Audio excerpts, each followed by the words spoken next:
Alrighty, so today we are celebrating May the 4th be with you. So I'm going to make a page that is, I hope, Star Wars inspired, and the photo I'm going to use is this one of my son with a giant Lego Stormtrooper, I believe. I hope that's a Star Wars dude. I think it is, from the Lego conference we went to.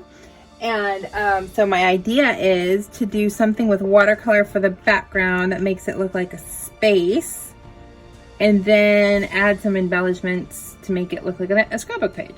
And so here's what I've got so far. This is a piece of Vicky Bouton paper. I did a practice one and I like how it came out. It's still drying. This is gonna need a lot of drying time, but I wanted to show you how I do this, what I've done so far. So you just kind of, this blue, this is from these mermaid markers from Jane Davenport, but you can use pretty much any. I even used some distress stain in prize ribbon, because in the outer space with the nebulas and all of that, you have blues, you have purples.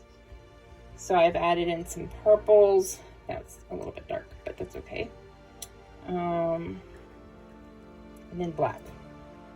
You put a lot of water down, and it helps if you have kind of a big mop brush like this one I found. This is in the store. We have these big 1.5 inch mop brushes.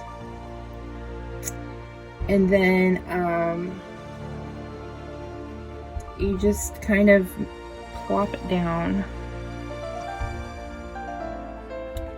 and you have a lot of black, and you have some blues peeking through, and you have some purples. And, you know, in all the space movies, like, it never looks anything other than just black out in the background, right? But that'd be kind of neat to try it. And then of course I went a little bit crazy and started doing a little bit more than I probably should have done, because I just ended up filling my whole page, which is fine. It looks kind of muddy, but I think once it dries, it looks better. It of course dries lighter too. I'm gonna go back and add some white dots.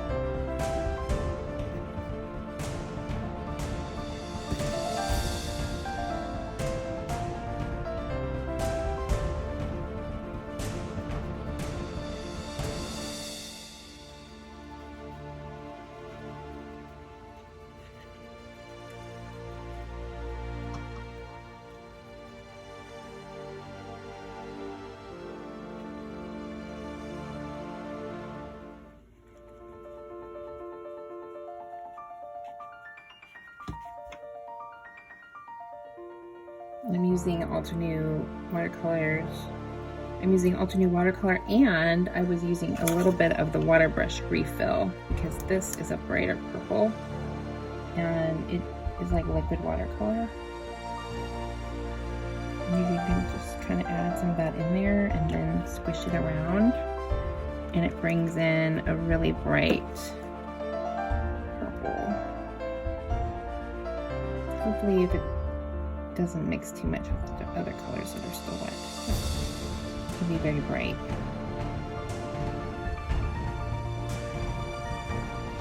And something I learned is, if you use a paper towel to dry it off, don't use one that has a pattern on it, because your design will end up with a giant pattern on it. It's easier to just go back in and just kind of let it soak up with the tip of it, instead of rolling it over, is what I just learned the hard way, because I ended up with a whole bunch of dots all over my layout. If you do that, you're going to end up with dot pattern, unless that's what you want, and then that'll be cool. But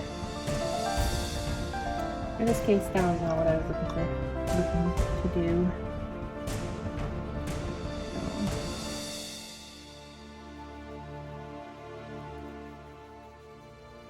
This flat kind of mop brush works a lot better than my watercolor. Pointy brushes were working, so.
I was feeling kind of stuck, and then I found this Bella cutout, these stars left over from another layout that I did. They were part of the cutout kit that comes together with the big title, and then it had some little stars, and I cut them in half, and I'm putting them there, and then I'm gonna put some other little stars going across, and I found what I want for my title, which is gonna be remember either this capital or this lowercase. I think the lowercase one. This is from the new Sweet Rush from Vicky Booten.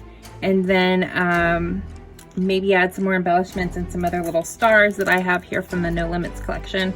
And so I'll come back with some close-ups for you to enjoy at the end. And thank you so much for joining me for May 4th. And I hope that you remember that tomorrow is Revenge of the Sith. Or sorry, Revenge of the 5th. I got that right. Revenge of the 5th. Okay.